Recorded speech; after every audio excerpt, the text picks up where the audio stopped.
Hello. If you come to Ukraine, definitely you will not miss this place.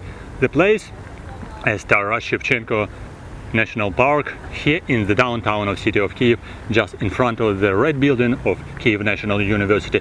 And this is just sculpture, the great monument of Taras Shevchenko, a great Ukrainian poet. So if you come here, definitely you can see it your own eyes what's going on in Ukraine.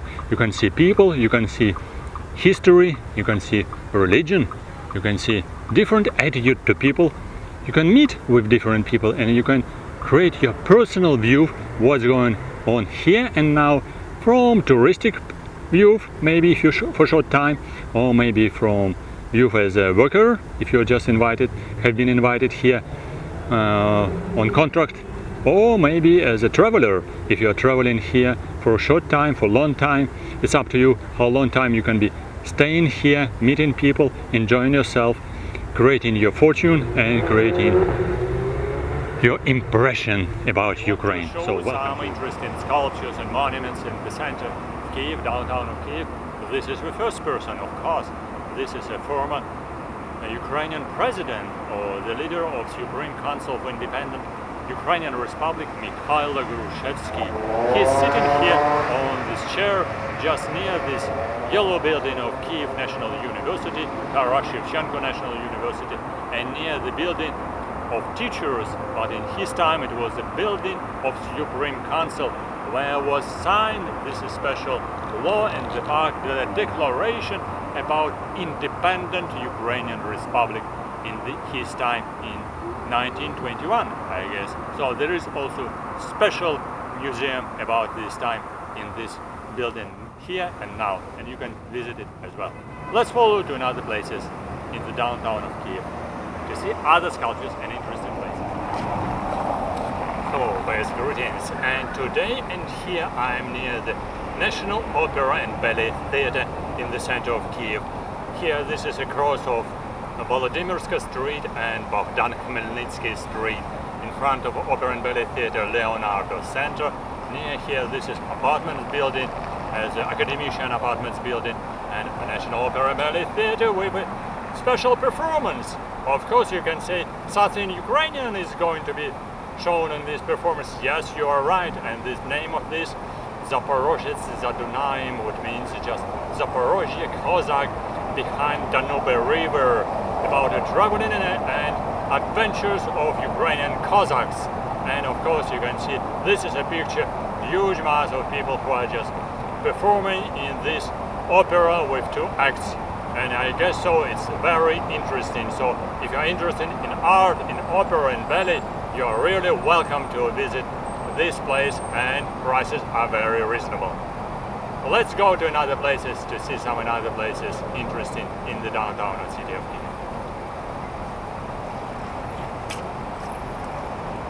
Here's the National Opera and Ballet Theatre. There is very nice and interesting sculpture, the monument to Mikola Lysenko, famous Ukrainian composer, the author of very famous Ukrainian musical compositions. And actually he is famous because of all these compositions were really national, traditional, and were considered to be widely distributed among the nation in all this period of a Soviet time, and they are really accepted by different generations during this time. So if you want to be famous in a culture, literature, poetry, music, or maybe ballet, so maybe next generation will create such kind of a great monument like to Mikola Lysenko here near the National Opera and Ballet Theatre. Then you can come here on Volodymyrska Street in the downtown of Kiev near Opera and Ballet Theatre and watch this nice monument, and even have a rest, a little bit free time in this small park near National Opera and Ballet Theatre in this tiny area near fountains. Welcome to this place. And here we can see the famous sculpture of a very famous person, Yaroslav The Wise, the old Russian king or Kievan Rus state, which existed here 1,500 years ago. And Yaroslav the Wise was the very famous king or prince of Kievan Rus in this time. And by the way, he also built Sophia Cathedral. He is keeping here on this monument. This is a model of a Sophia church in his hands, Christian Orthodox Church. By the way, King Volodymyr accepted Christianity in a Kievan Rus state. He baptized the citizen of Kievan state. But Yaroslav the Wise was the most famous because he created very peaceful atmosphere and environment and neighboring states. He also married all his children, his sons and daughters, between the leaders of European countries.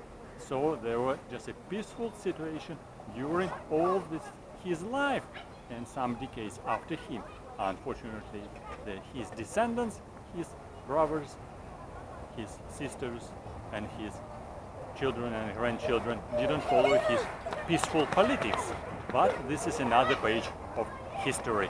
And let's go to another place. Let's go to Saint Sophia Cathedral to see some another interesting sculptures and another historical places in the downtown of city Kiev, where you can enjoy different monumental sculptures and different interesting monuments. Let's go and follow me.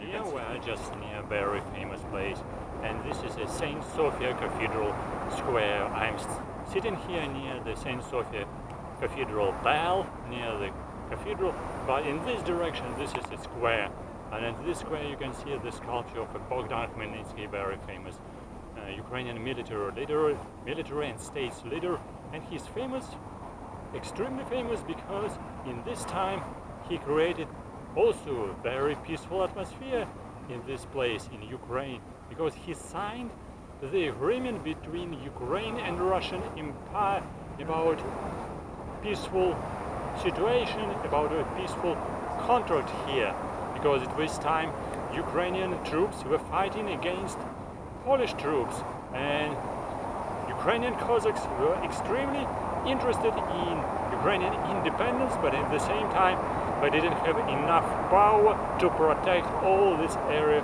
of Ukrainian state.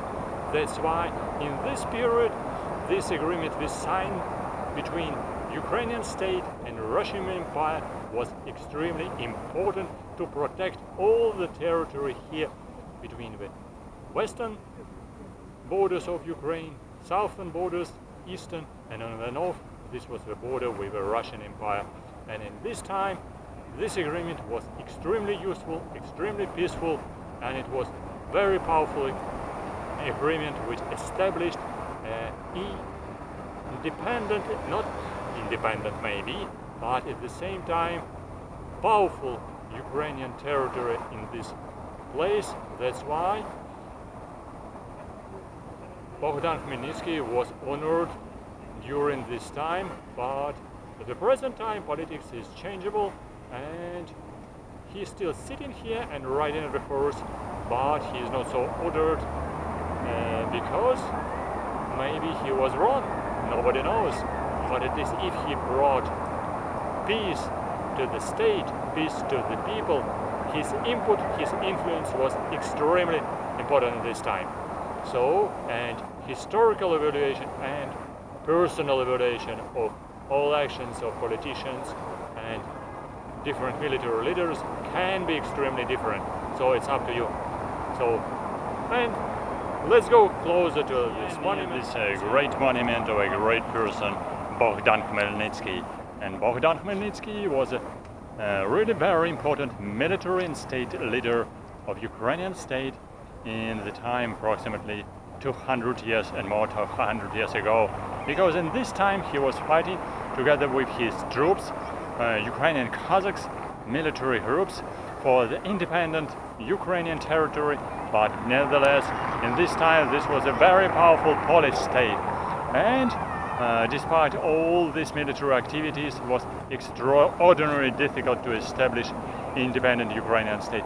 That's why he was signed special peaceful agreement in Yaroslav city between Russian Empire and Ukrainian Cossacks. And in this time, Ukrainian territories started to belong to Ukraine, not to Ukraine, but to Russian Empire. That's why Ukraine united with Russian Empire for all this period, more than 200 years. Yes, and this actually sculpture was elected, as it was written here, approximately 150 years ago in 1888.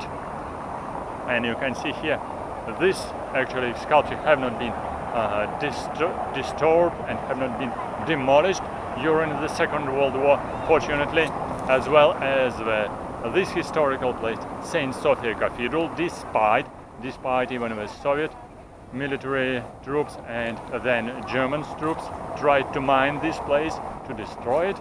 And behind of me, this is Saint Mikhail Cathedral, which was destroyed in 1937 during the Stalinist time, and later, about 20 years ago, it was reconstructed during the period of independent Ukraine. So this Saint Mikhail Cathedral was reconstructed, and now it's a beautifully served Christian Orthodox church. And there are some special services inside, it's active, but Saint Sophia Cathedral is now working as historical museum. So let's go forward to the Saint Mikhail Cathedral and to see some interesting places over there too. And here in this place, in a Saint Michael Square near Saint Mikhail Cathedral, there is a very important sculpture of these three persons. This is one person, this is Apostolus Andrew, the protector of city of Kiev. Then this is Princes Olga, and this is Cyryllus and Methodius. Cyryllus and Methodius, they introduced Cyrillic alphabet to the ancient state of Kievan Rus. Princess Olga was a very famous princess in this time, and Apostolus Andrew, he was considered as protector, as a saint protector of the city of Kiev. That's why this monument was built here approximately 200 years ago, but in the Soviet time, in the Stalinist time, actually this monument was ruined and destroyed. Only some pieces remain till the present time. So approximately 15 years ago, this beautiful monument was reconstructed, rebuilt and stated here in this very pleasant place in Saint Michael Square, near the Saint Michael Cathedral over there behind of me. And very close here, the Saint Sophia Cathedral in this direction. Here two cathedrals, Saint Michael Cathedral and Saint Sophia, were just looking to each other in this very pleasant and very historical place, Saint Michael Cathedral Square.